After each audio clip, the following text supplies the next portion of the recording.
This is the DallasCowboys.com Draft Show. Your war room for insider news and draft analysis from deep within the confines of Cowboys headquarters at the Star in Frisco. The Dallas Cowboys select Tyler Smith. And now, your host, Kyle Yeomans. Today is Wednesday, May 3rd, and we are officially a week after the 2023 NFL Draft in Kansas City. Welcome into the Draft Show as we wrap things up and tie a bow on the draft class in 2023. We have got Brian Broaddus, Zach Wolchuk, Aisha Morrison. I'm Kyle Yeomans, Chris Beam in the back. Everybody, have you recovered yet from draft weekend? Yes. Yes, you have. Yes. That's good. Yes. When did it hit that you recovered? Like 10 minutes ago? Yesterday. Yesterday was the first day? It was yesterday for me when it was like, freedom. I was like, oh my God, yes. Like when I looked and I started prepping for today and I had to look at like 8 players just to review them and stuff and then start touching on the undrafted free agents. And it wasn't like 20 players. It hit me that it was over. Y'all know this is my first one, so this is, just getting the hang of the feel of draft. And once it starts, there's no stopping. No. So, you know how much more we have to be locked into this because we're providing information. It is a change of pace mentally to kind of come down. So yesterday I was like, oh, this isn't, oh, okay, it's not that bad. I was a little sad, now that it just comes crashing down. It's like all of a sudden, boom, fair. It's over. We're grinding. We're watching 3 to 5 players a night. And then all of a sudden, Monday rolls around. Brian, I don't have anybody to go home and watch. This is kind of a weird feeling. Yeah, it's there is a draft next year, Wolchuk. So should I just start now? Year? Yeah, that'd be my. I'm going to start today. Caleb Williams tonight. It's funny that you say that, and because I was talking with Dane Brugler, and I go, we're just kind of talking about his mock draft and stuff like that, and I go, when do you start back up again? He goes, June 1st. Yeah. So he starts back up. He takes really the month of May off, and then starts back up the whole process all over again on June 1st. Yeah, well. So, but he does that. That's what he does for a living. That's what you have to do. But yeah, it's a little bit like the NFL season, and especially when you get into the playoffs in the NFL season, and then all of a sudden you're playing, you lose the game, and then all of a sudden it's green trash bag day. Yeah. You're in the locker room cleaning out all your stuff, and you're kind of like going, okay.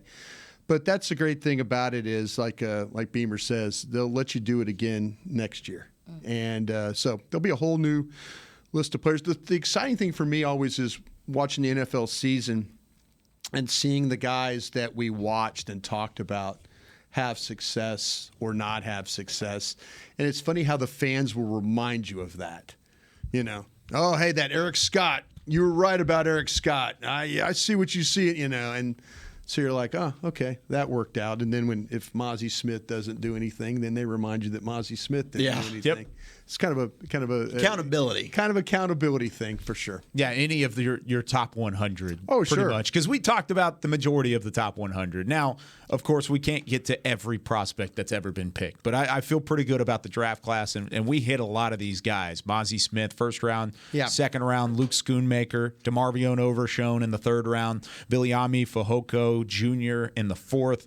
Awesome Richards, which just a better name than what we were calling him initially. Awesome Richards in the fifth round. Then Eric Scott, Deuce Vaughn, what a moment. I still can't get over that moment. And then Jalen Brooks in the seventh round. So there's your draft class for the Dallas Cowboys. What you got? Nah, it's just the Eric Scott pick is so interesting. And they also, obviously they went up to get him. Yeah. And so I'm just looking at him. This whole time when we were going through the process, some of the guys I was looking at, I kept putting C.J. Goodwin replacement next to them. This guy might be it. This guy might be the guy. This guy might be your ace moving forward, looking at him play. But he was the most interesting pick out of all of them to me. Even Jalen Brooks, I was just like, dang, they went up to get this guy. They must feel sure about what he could be for this team. I mean, they took what was a fifth comp pick next year is what it's going to end up Basically, being. yeah. And then you turn around and you go and get him at the top of the sixth round. They had their eyes on him from the get-go, Brian. I mean, it was very early on. We heard his name at the Combine. We heard his name from 30 visits. And then, of course, when they went up and got him, it was already kind of on the radar. Why does he fit the mold for Will McClay in this team? He's 6'1", he's 204. He could play zone. He could play, he plays a lot of zone. He plays the field corner. When you play the field corner, that tells me you cover ground. And when you cover ground, that means you could play outside or you potentially could play in the slot. He's super competitive. He likes to tackle. He's around the ball. He's a finisher. That was one of those ones that I appreciate that I got late. That somebody said, oh, wait, 30 visit, Dallas, need to take a look at this guy. Because that seems to be where Dallas and those 30 visits, if it's not a player that might be that guy that we've been talking about all year or was not a combine guy or something like that, that's where Eric Scott kind of fits in. But to me, you're talking about a super, super competitive player. And where he came from to where he is right now, he's an extremely hungry player. And I think that's something that, especially late in the draft, and the fact that they used a next year's pick to go get him. Nobody else got the next year pick treatment. Sure. Right. Mozzie Smith, Schoonmaker, Overshown, none of those guys got the next year pick. They wanted this kid. Yep. They were fearful that somebody, and it's funny because I know on my board he was like 204, but Dane didn't have him in his he had him in his stack, but he didn't have him in his write-ups. The bios. In the bios. And then Daniel Jeremiah didn't have him in his 150. And both those guys, I think, do a hell of a job evaluating these players.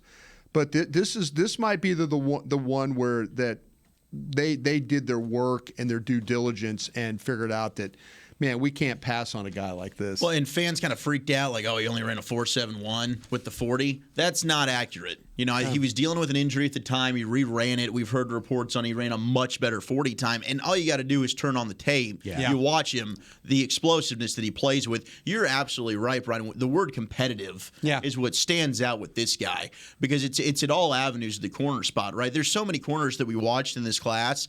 You can tell the ones that want no business is sticking their head in there and tackling a little bit, throwing their body around. This guy diagnoses a run play. He's flying in there. He will tackle. He will thump you, but I love the way he competes and plays the ball in the air. Some guys, they just don't have the feel for timing the jump, right? He's a guy that can play the ball. He's not necessarily playing the receiver all the time. He's always making it a contested, challenged catch when the ball's in the air. They definitely did their homework, and I think they might have found a steal here late in the draft. If you talk to them, they'll tell you this is their Deron Bland. Yep. That's what they'll tell you. Wow. They will say, they go, because afterwards I had a chance to visit with a couple of guys and just to say congratulations. And they said that Eric Scott, don't sleep on him. He goes, that's going to be our Deron Bland. Wow. And we all saw what Deron Bland did last year. It's high praise because So he is a important. savage. So important. Like, it's so crazy because I try not to measure a corner by how they come up and tackle. I try not to do that so frequently just because they shouldn't be having to do that like that anyway half the time. But I will say that in this NFL and just kind of how things are now, you see so many teams attacking the edges, getting guys in space. I mean, the Cowboys have a couple guys that can do that now. Hello, Deuce Vaughn. Yeah. So you need corners to come up that aren't afraid to come up to tackle, to kind of set the tone and make teams be like, okay, well, maybe we shouldn't be doing that. Maybe we can't swing outside. You need linebackers, corners, guys, safeties, whoever, to be able to run to the ball and make that difference and taking that part of the game out, because that's something that Philly does very heavily. Yeah. You can tell in this draft also, too, like, they're preparing for what this division is becoming. Because I know we're going to get into that, but this division seems like they're catching up to the competition, as far as the Giants, the Commanders, and obviously the Eagles as well. Yeah. What were some of the other surprises that kind of caught you guys off guard? Because you mentioned Eric Scott. Don't be surprised by this guy. Who were some of the other draftable names that the Cowboys ended up with? And you could even throw undrafted free agents in there as well. But did anybody kind of stand out to you and jump off the page after that selection was made? I think after the Scott selection was made, or just in general. Just in general. Yeah. I think the Awesome Richards pick is an interesting one because I feel like to me that was one of those that when the Cowboys have this weird history of doing this, and they look for the 4th and 5th round guy, but it's usually from a Toledo or a Marshall or it's usually from a school that you're kind of thinking, and nothing against those schools. I'm not saying. But to go out and get Awesome Richards from North Carolina, who's played, you could watch him play against Clemson and those, the edge rushers that they have and that conference and stuff. Florida State's got a couple of guys that can really, really rush. He holds his own and even more when we had Will McClay on our show yesterday, as you know, Zach, and Will was.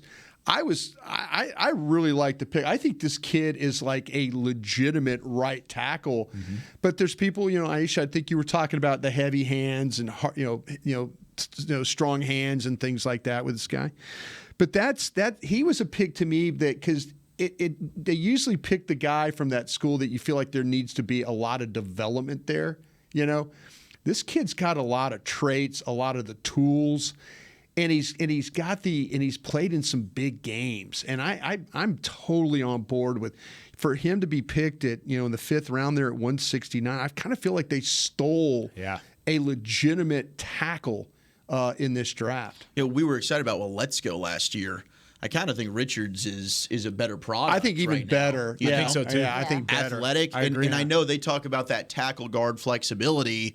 I'm kind of with you, Brian. I like him as a tackle. He's just such a good Feel free athlete. to come with me full. You don't have to kind of come with me.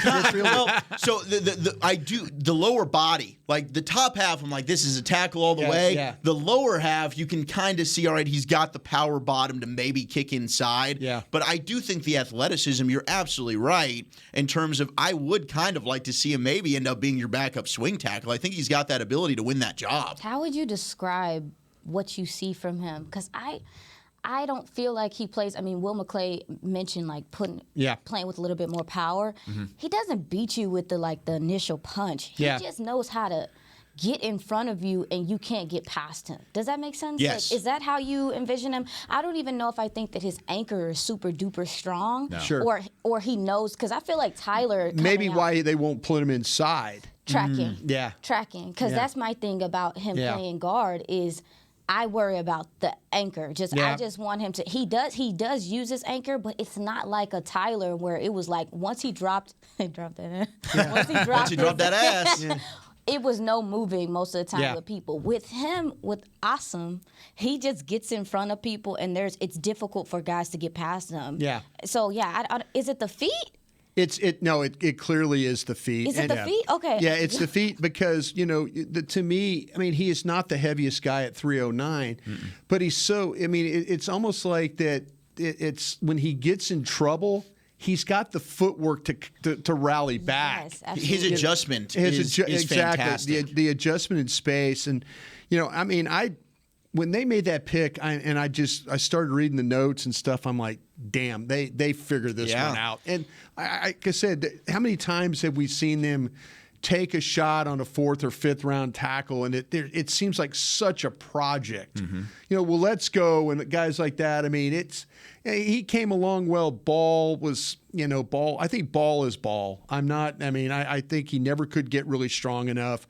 See, there were things about Ball's game that I was like, this guy, when you're talking about Awesome Richards, I didn't feel like there was that, I felt like there was more, more upside. Yeah, the more upside to how he is as a player. Well, he has a basketball background. So you talk about footwork, the agility, the athleticism, and being able to move. He can certainly move. Yeah. I think the upside comes from where you can add on to that frame. Because he has the long arms. He's got 82-inch arms, or almost 83-inch arms. Yeah. And he's got everything from a frame standpoint that you would want in a tackle, and that athleticism.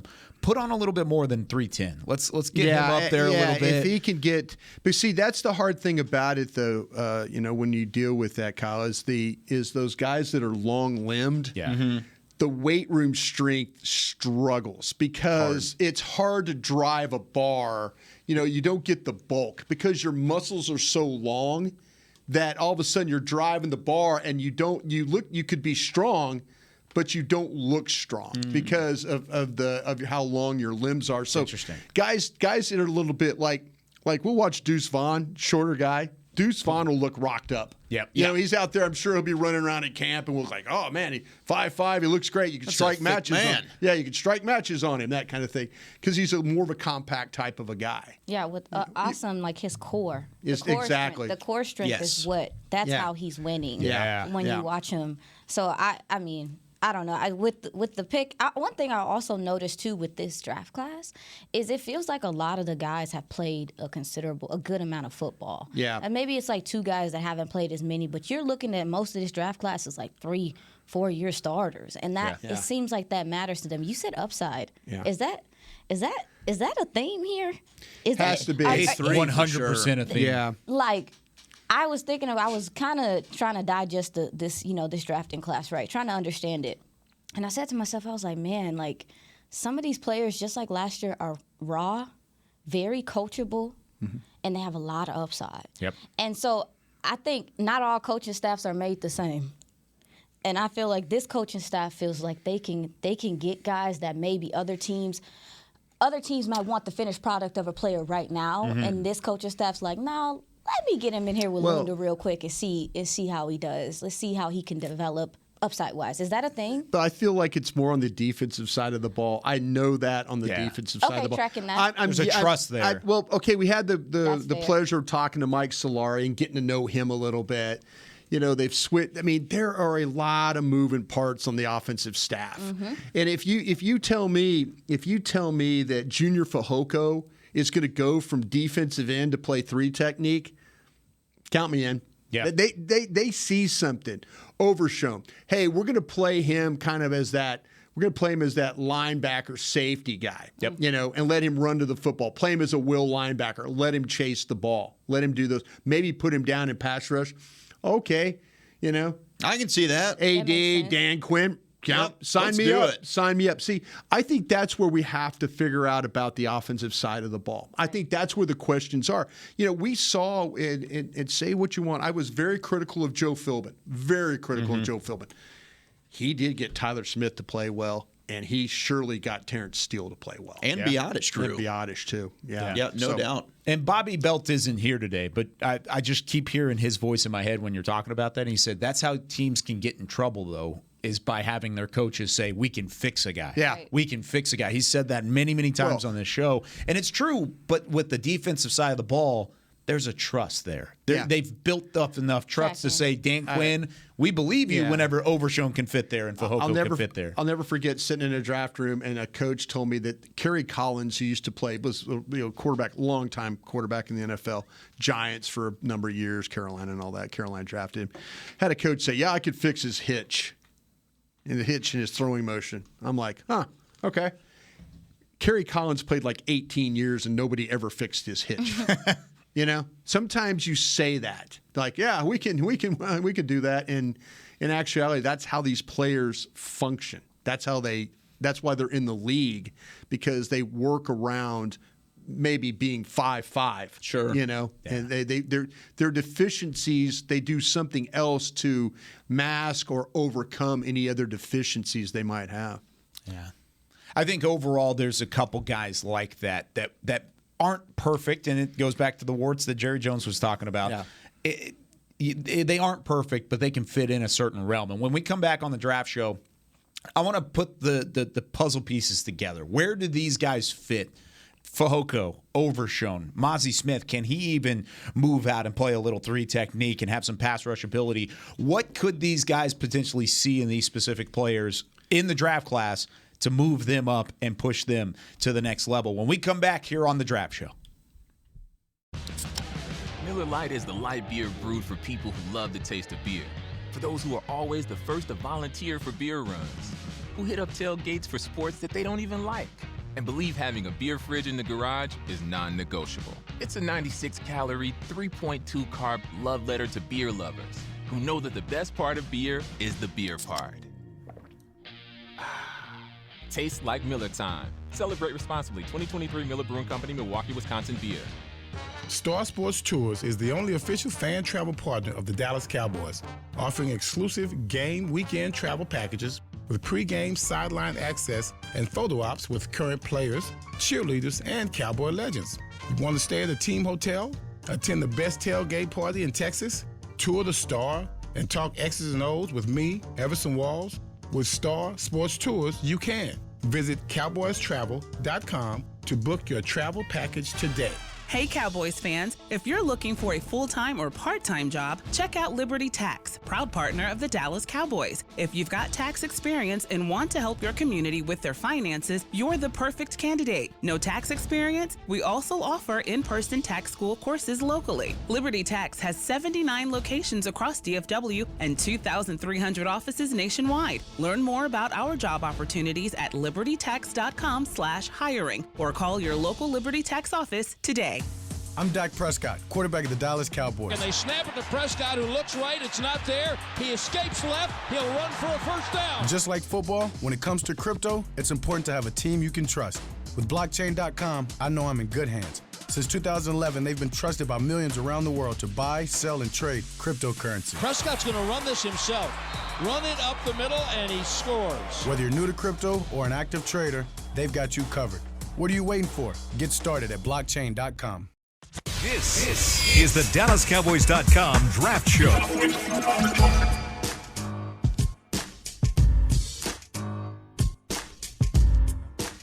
Welcome back to the Draft Show as we wrap up the 2023 draft class with Brian Broaddus, Zach Wolchuk, Aisha Morrison. I'm Kyle Yeomans, Chris Beam in the back, and we will have an opportunity to do Twitter on the 20. I forgot to send out the tweet. Because I forgot to do that this morning. So I'm going to send that out right now. So we're going to get the Twitter questions on the back half. But right now I've got some superlatives. Okay. I want you to give me one answer.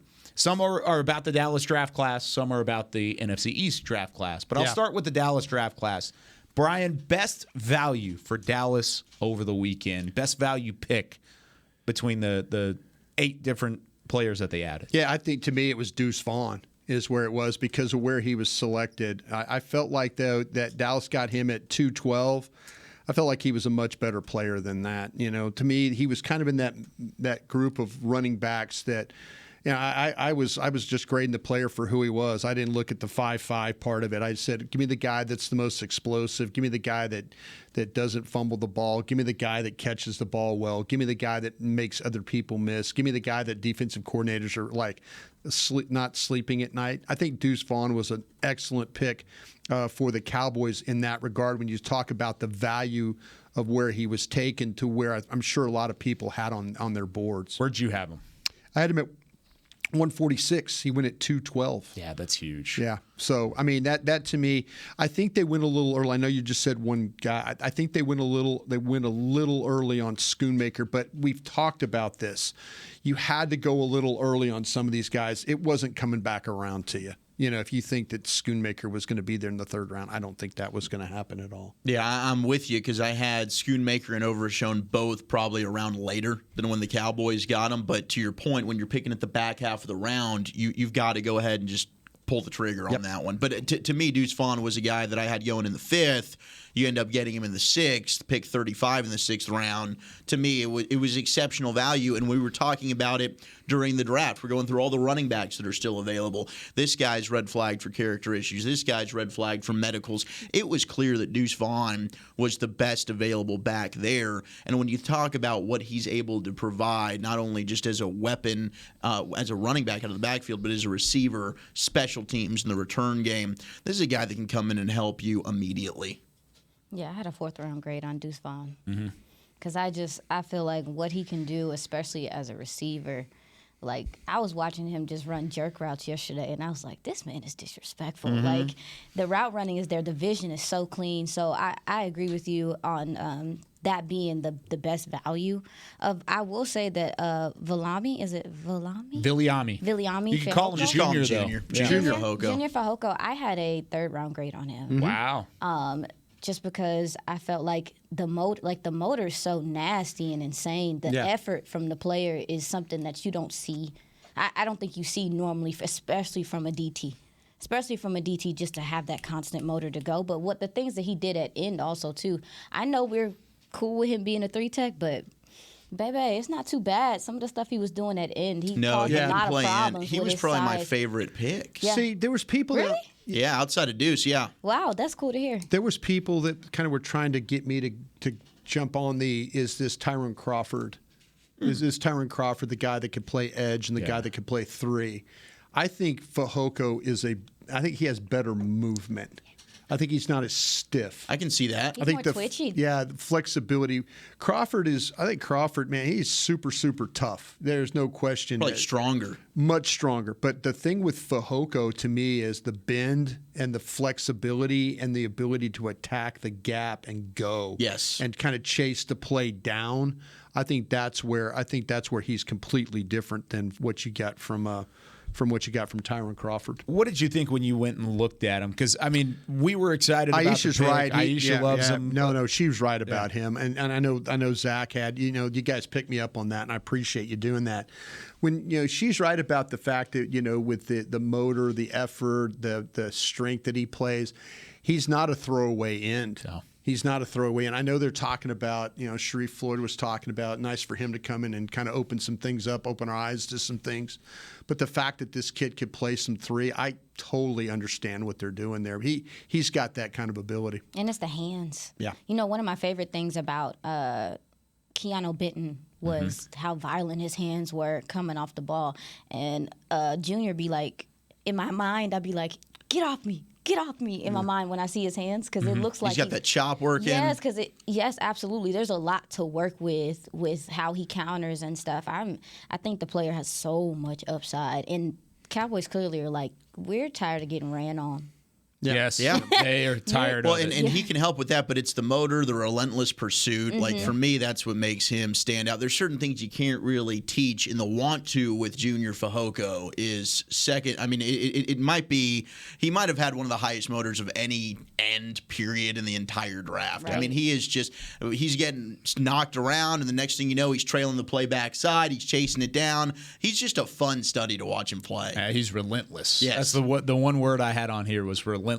Now, my favorite value pick was Awesome Richards. Okay. I had him at 106 on my board going into the draft. He was my first 4th round grade. So the fact that you got him at 169 in the 5th round, I love it. And the upsides there, like we talked about in the last segment. All right, most likely to switch positions, Zach Wolchuk, out of this draft class. Because, I mean, we just talked about Fehoko. He could flip. But there's a number of guys in this class that could flip positions. Yeah, I don't think Overshown is not going to play linebacker, but he's the one that stands out to me as a guy that's just got the most position flex of the entire draft. He's played safety, linebacker, will linebackers. Will McClay told us yesterday. I asked him the vision for Overshown, and he said will linebacker, run and chase. But the fact that we had heard some whispers about him on the edge, which you can see. I mean, he has a knack for timing blitzes and going and get the quarterback when you watch him at Texas. And then he told us that in our call with him. Yes. And he said that's something he talked to Dan Quinn about. That's something they're excited about. I think Overshown's a guy that they can move around a lot as a chess piece for Dan Quinn. He's, to me, kind of the leader when it comes to maybe position flex and moving him around until they find a spot that he really excels at. Well, you took my guy. Gosh darn it. Listen, he took my guy. He's the only gentleman that I think is someone that they feel like they maybe can move around out of the class. Everyone else seems like where they are is where they're going to be. Now, we talked about Awesome, who do y'all think that he could be a guard? I'd keep him at tackle. I think first I would try and get him comfortable playing tackle.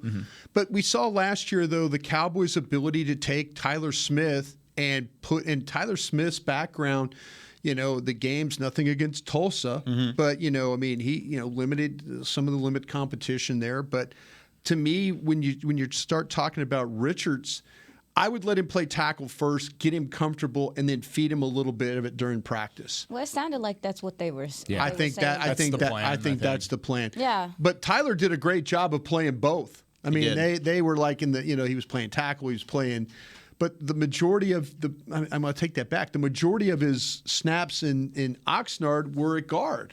Yeah. Right? Yes. So, and then all of a sudden they play him out at left tackle, and man, I think that's his spot. Me personally. Me too. I think they need to leave him at left tackle for me. But they obviously feel good about the situation at guard, better than I think a lot of us in the media do. Agreed. Right. Well, now then, like that. I guess he's. Do you think he can move inside?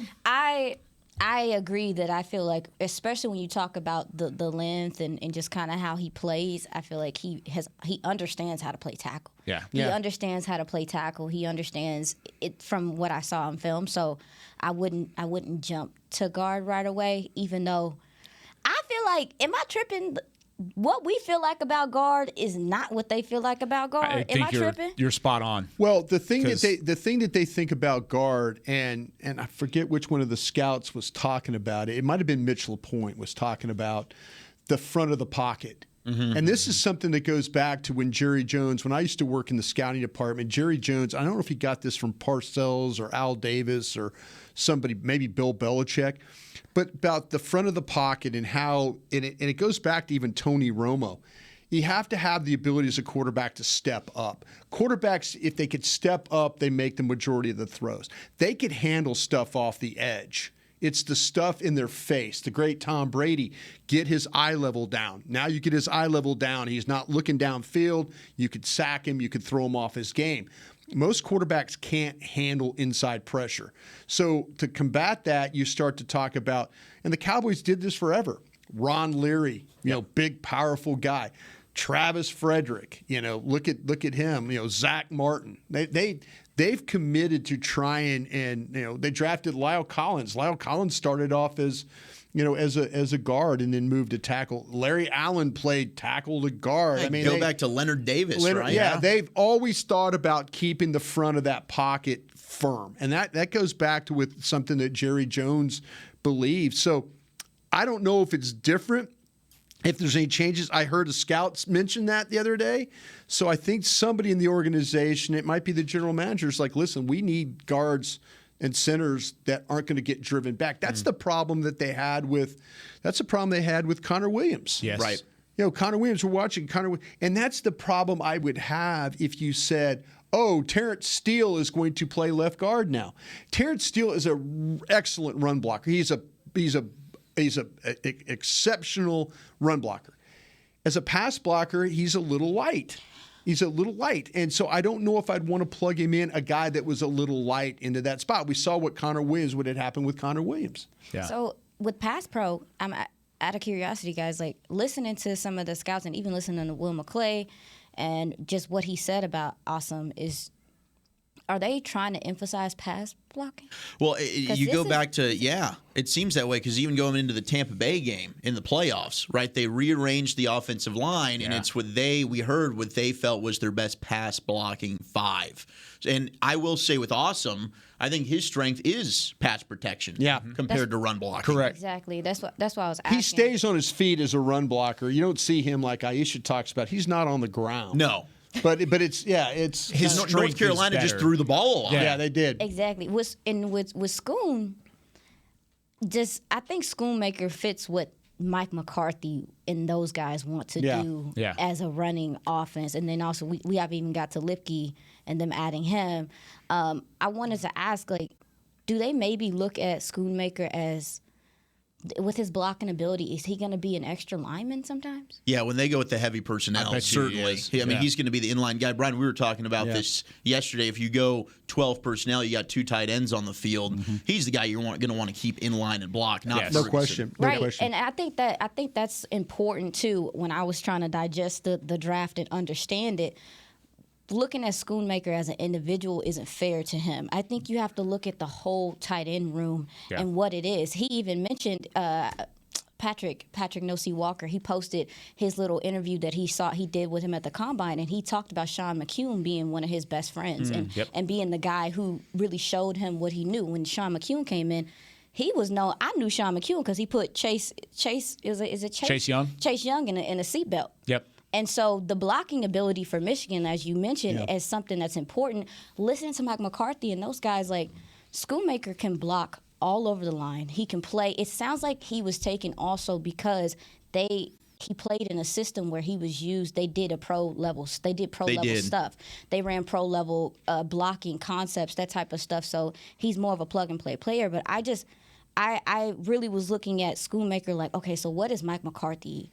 What's Mike McCarthy trying to do with this offense? Because he feels like an important piece to kind of balance out the tight end room. It's funny you say that because talking about Schoonmaker, and some scouts will say Schoonmaker might be overrated as a blocker and underrated as a receiver. Yeah, I can see that. Yeah. That but you do watch Blake Corum and others run the ball on big noon football on Fox, whatever that Iowa and Michigan. Yeah, it's usually the snow's flying and he's at the point of attack. He's leading the way off the edge. Well, that's what I'm saying. He's leading the edge. They move him.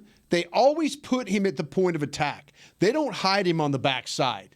They don't say, hey, listen, you're a backside guy. It's like Michigan's kind of telling you, you follow 86, you're going to the ball. Yep. Number 2 is going to run that ball behind 86. Mm-hmm. That's kind of how Michigan works. And they're not bashful about it. They're not trying to hide. It's like we have a tight end that can block at the point of attack. And I think that's what the Cowboys got. Who is your preseason rookie of the year out of this draft class? Who do you feel like makes the biggest impact in year one specifically?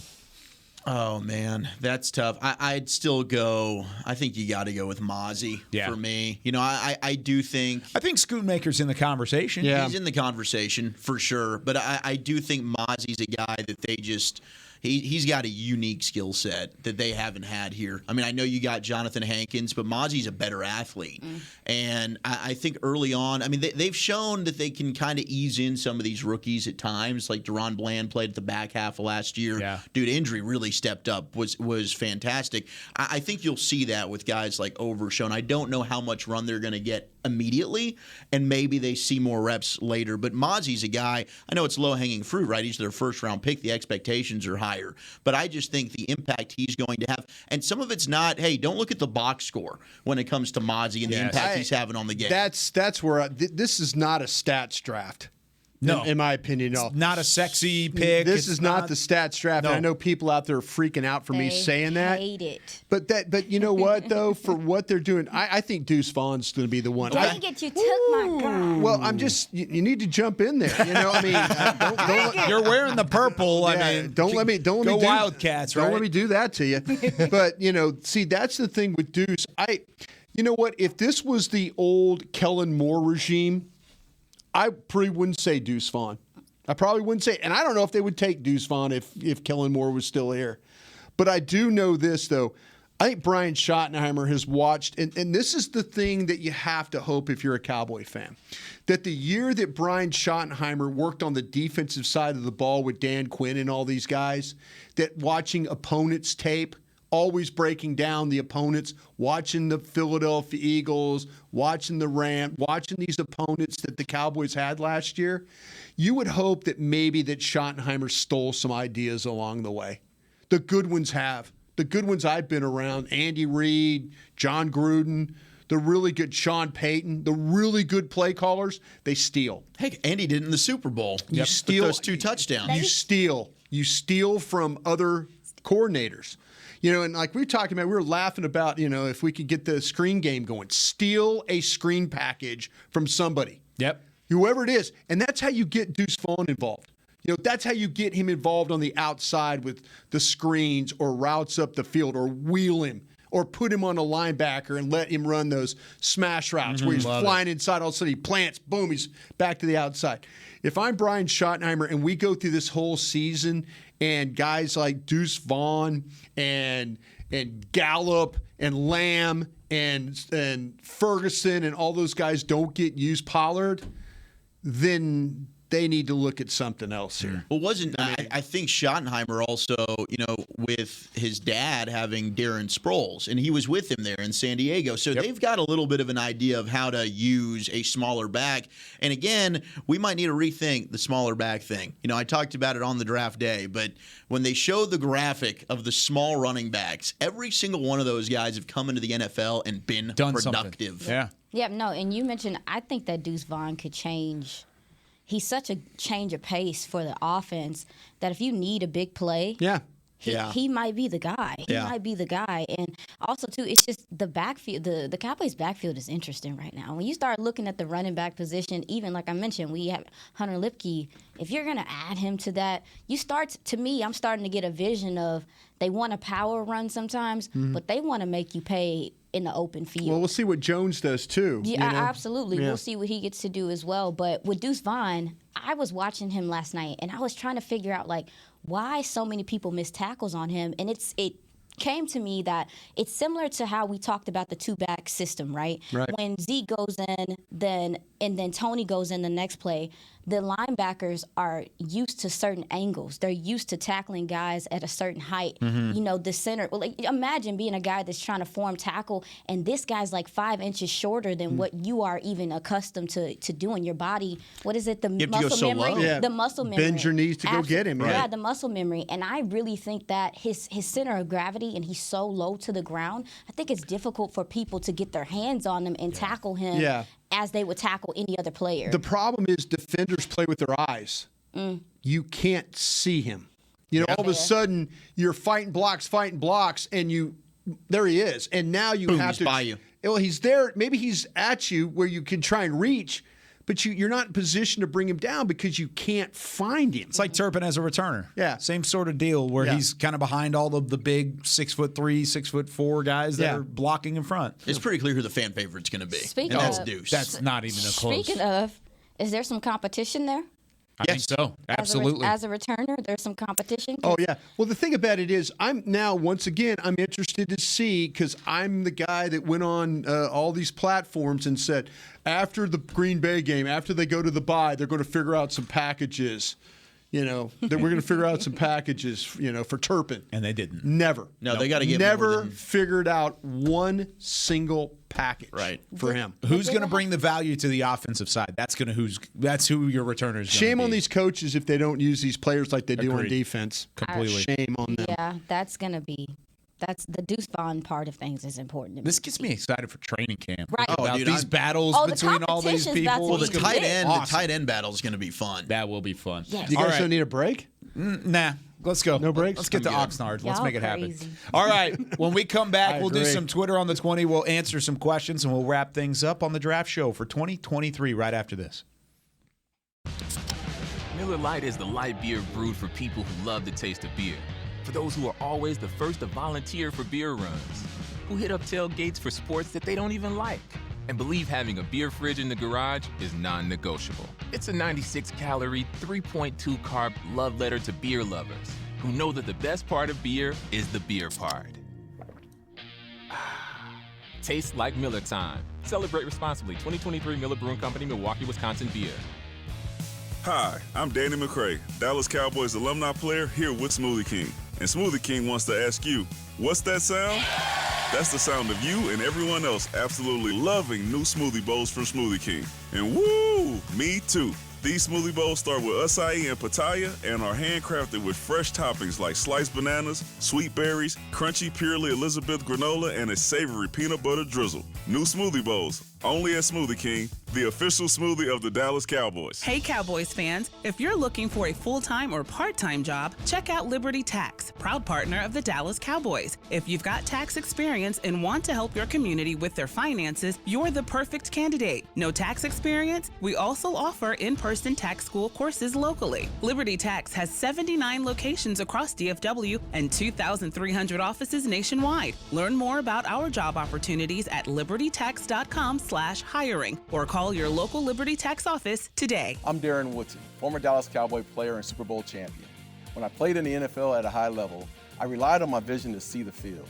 As I started getting older, I noticed my vision wasn't as good, and I was getting frustrated from wearing my glasses all day. I went to Laser Care Eye Center, and Dr. G talked about all the options. Thanks to technology and Laser Care Eye Center, I can see near, far, and between. Don't fumble your vision any longer. Visit them at dfweyes.com and tell them Darren sent you. They got me back on my game.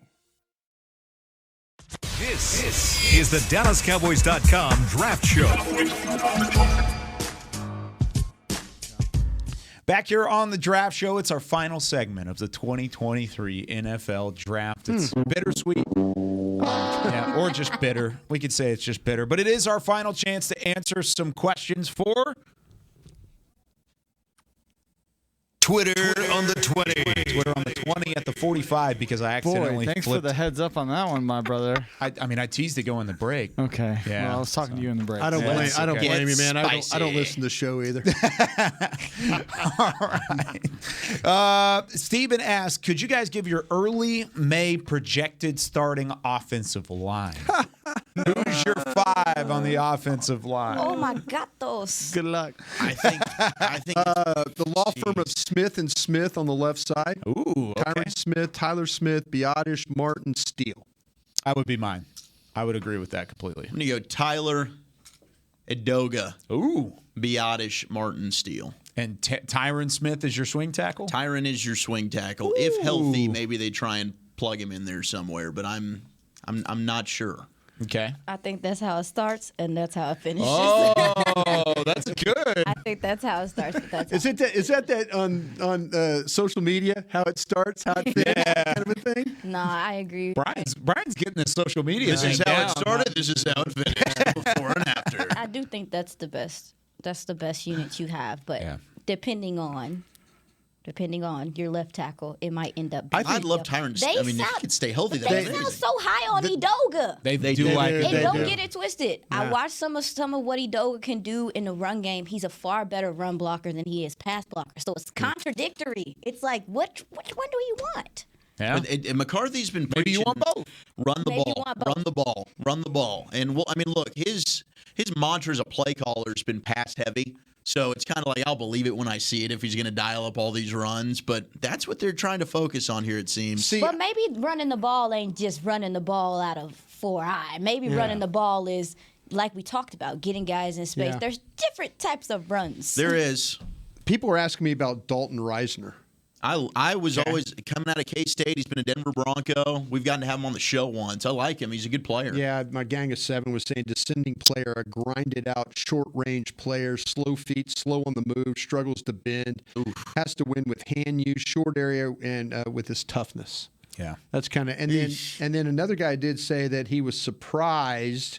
Still available, not sure why. Didn't have a great year last year. Still young, low end starter to strong backup.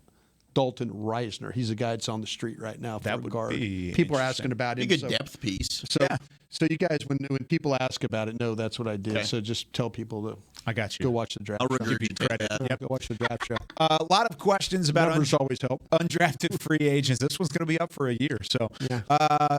undrafted free agents that were brought in, who was the highest grade on your draft board? And how do you feel like they fit in with the team? Oh, Darrell Johnson for sure was the highest, out of Liberty. And I mean, we did talk about him during the draft. We were wondering, like, hey, could he be the guy with that 7th round pick? Yeah. But he's really good. I mean, he can chase down plays from the backside. Big guy, big frame. You know, I like his makeup. I think he can probably put on some muscle because he's got that lanky build. But he's just got really good play strength. He's got a feel for the game. You know, you don't see him make as many plays for me in the run game, but as a pass rusher, I thought there was a lot to like. He times the snap well. He's a good athlete. He'll fight through blocks, can chase down plays on the backside, splits through the guard and center well, the guard and tackle well. You know, and he's very alert. You know, I think that his football IQ seemed really high. And if you watch him against the bigger competition, Liberty played some good football, but against Arkansas, he freaking dominated that game. Yep. Yeah, he did. My guy is Tyrus Wheat from Mississippi State, 6'2", 263. He was player 132 on my board. Wow. And so that's real high. That was really high. And so he was the one that when you watched him play at State, and they list him as a linebacker, and I wonder if they're going to try and take some weight off him and make him a linebacker. But he's an edge rusher from Mississippi State.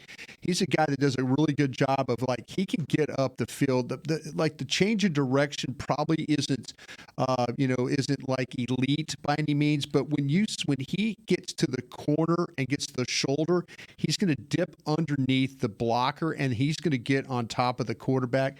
They try and run the ball at him. I think he does a great job of holding the point of attack. He's a little bit of an older guy. He's a 5th-year senior from Mississippi State, and he wears a single digit. So you kind of this big guy with a single digit thing. It always looks kind of funny, but Tyrus Wheat is a guy that, man, and I know for a fact These are guys, the Tyrus Wheats and the Johnsons and guys. These are guys that had draftable grades. These are the first guys that the Cowboys always go after. They go after the guys that are still on their draft board, and then they work down from there. But I know for a fact that Wheat, Johnson, those guys were sitting pretty nicely on their board. They just didn't get a chance to draft them. But keep an eye on Tyrus Wheat from Mississippi State. He's got something to his game. Barnacles. I can't find my notes on TJ Bass. Oh, that's my guy. Oh, the Oregon guy. I got you. I'll Go pick you up. first. Okay, so I had him as a Did top you do the Florida 150 A&M player. kid? Yes. Isaiah That's Land. what I was gonna say. Could you do the Florida A&M kid when he's done? Go No, ahead. because they like Land. They do like Isaiah Land. So TJ Bass, I had him as a 5th round grade. Okay. I liked him a lot. He was 177 for me. I like the way that he keeps his pad level low. He's very compact. That's kind of a knock against this game. He's got shorter arms, small torso, longer legs, though. He's got some length to his lower body.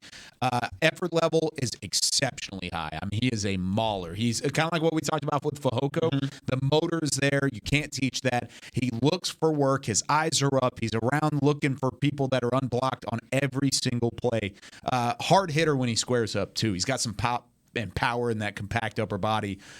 There are some times when he wastes movement when he's trying to plant. He doesn't have the right hand placement on a couple of occasions, but he had plenty of production. He was a transfer from Idaho before going to Oregon and starting at guard, and then he switched out to left tackle. He was better at guard, but then he was a second-team All-American at left tackle, which is weird to say, but his film was much better at guard. I watched him against Washington, Stanford, and BYU initially, but then when Dane Brugler's Beast came out, he said he struggled against Georgia and he struggled against... A lot of people struggle against Georgia. But that's Georgia. Except Wright from Tennessee. Yeah, he he's didn't the struggle only with Yeah, Georgia. and he said that he struggled against Washington. I thought he was okay against Washington, held his own, but against those athletic, those aggressive edge rushers, he had some trouble, and I think the length was a big part of that. It's a big name to know as well, though, because we were wondering what were they doing at guard. Yes. You know, and TJ Bass is a guy that, as an undrafted player, he's got a chance to maybe make the team. That's him against Georgia. See, that's not too bad, right? He just flattened No, whoever that was off the edge. I didn't see a number. I didn't like him as much as a Cody Mauch at a North Dakota State, but the play temperament was somewhat similar. It's similar. Yes. Yeah, it's similar. And I think he has did you mention the awareness from him? I did when it came to Darrell Johnson, but you're right. I mean, and Kyle was alluding to that too. Yeah, he's very always aware. eyes up. He's looking. He's aware. He knows what's going on. I liked his tape a lot, and when they brought him in as an undrafted free agent, he was the top man on my board. Right. What did you think about Isaiah Land from Florida A&M? Yeah. So this dude is just he looks like a DN man. Like he's so bendy. Just has instincts on how to get to the ball. I think the biggest thing for him is the run game. I think that's one of the biggest things. Is just him getting I think he has the size to play DN, but to stick his nose in the run game and get a little bit more active. But he's just such a freak off the line. Dude just knows how to get to the quarterback. He naturally gets to the quarterback, but the bend and the athleticism is there. 4.6 40, and the thing is that he has bend and strength. And I think that is what changes things a little bit, the conversation about what he could be.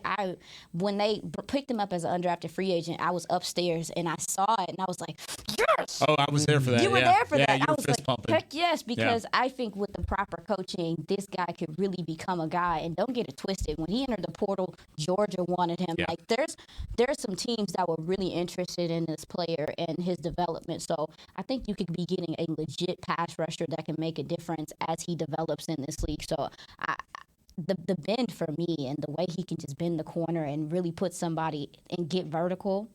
He's got fluid hips. Yeah. And he's got some violent intentions when he comes around that edge, man. Yeah, the attitude, we talked about it, man. Like, there's an edginess to so many of these guys that they're bringing in here. Motor, effort, and are they a little disrespectful when they out there? Yeah, like these are tone setters. A lot of these defensive players they're bringing in.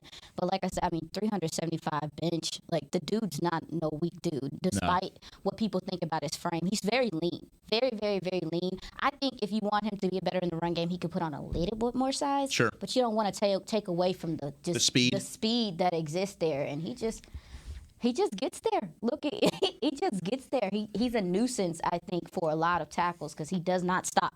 I do want to give no doubt. I do want to give some love to Hunter Lipke though. I know, Brian. You've talked about the shoulder. I worry about a little bit about that, and I get that 100%. And the thing is, he is a projection. He's got the body type of a fullback, but he played as the running back there. Yeah, like a one-back runner. Right. That's what I saw him at North Dakota State. He was named the most outstanding player in their 2022 NCAA championship game. But he's a no-nonsense downhill runner that's lowering the shoulder, running through people. I thought he does a really nice job bouncing, rolling off tacklers. Difficult to bring down. Can be used in the passing game. Runs really good wheel routes. Yeah. Can be used in the flat, soft hand. Shows off versatility.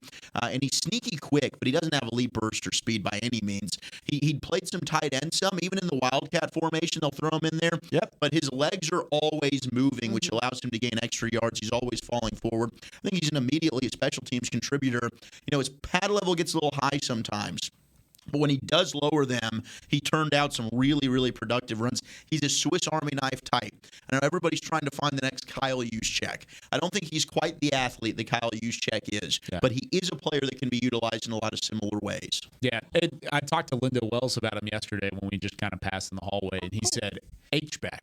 He said expect him a little bit as that H-back, that up-back. It's somebody that they can run behind, too, because he's a good blocker, squares up well. But I agree with you in the receiving ability. I think that's the sneaky part about it. He may be in that tight end room more than he will be in the running back room. Interesting. I think there's a chance that possibly happens. Running behind, if you're running behind Lipke and Schoonmaker, if your guard is, you'll be all right. You'll make it happen. You'll be okay. You'll be all right. But I don't know. I just feel like that gives me so much information. They talked about 12 personnel and some of the things they want to do, man. Like, I think they do want to run the ball. I think they want to run the ball and create passing situations off of it. The last name Schottenheimer will tell you they want to run the football. Shotty. When I hear his name, that's what I see in my head. I'm glad this is the last thing we're going to talk about on the draft show. Like, that's the lasting impact is Shotty. So that way, whenever everybody goes back and listens to Shorty. All right, that does it for us on the draft show. Again, special thanks to everybody that had their hands on this throughout the entire draft process. It's been so much fun working with you guys again. Thank you. It felt like a war room all year long. We had fun. We had fun putting together. And I want to say thanks to guys like the Ed Cahills and people like that, the Dane Bruglers, the others who have been a part of this thing. Absolutely. I mean, it seems to get better every year. And like I say, thank you for quarterbacking this all year. Yeah. Great job. Nothing else I'd rather do. I love the draft. I love looking at these prospects and looking toward the future, because next time we'll be on here, we'll know what happened with a lot of these guys, and that's going to be a ton of fun. Looking back on what we said and what we anticipated, and then, of course, you got to go play the games. You got to go out there and have That'd be a great gig if you didn't have to play the game. That's true. We'd be right all the time. Right? It'd be great. Never wrong. Never else. Exactly. Well, special thanks to the fans out there, too, for sticking with us throughout the entire draft process. For Chris Beam, Brian Broaddus, Zach Wolchuk, Aisha Morrison, and Bobby Pelt, I'm Kyle Yeoman saying so long. We'll see you next year on the Draft Show. This has been a production of DallasCowboys.com and the Dallas Cowboys Football Club. How about this, Cowboys? Yeah!